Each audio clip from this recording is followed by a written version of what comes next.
Solve natin pa naman niya, buti yun naman kami ano, connect yung ano namin, yung communication, correct. Yung communication namin di pa naman napuputol kasi friend pa rin naman kami sa FB and sa Messenger. So, binati naman niya ako kanina ng happy birthday at ng sorry pa rin siya sa akin. Kaya, ang pinakaano ko talaga dito si Erica, ay meron talaga siyang dahilan na di na natin kailangan alamin.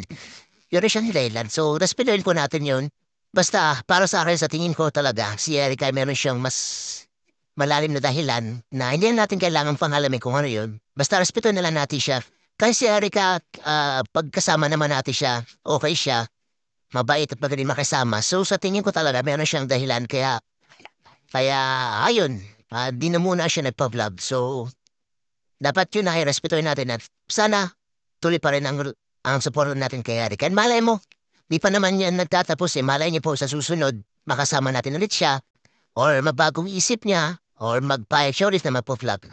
Yun naman ang sabi ko sa kanya na kung sakaling kailangan niya tayo, andito pa rin kami. Andito pa rin ang Team Kalinga.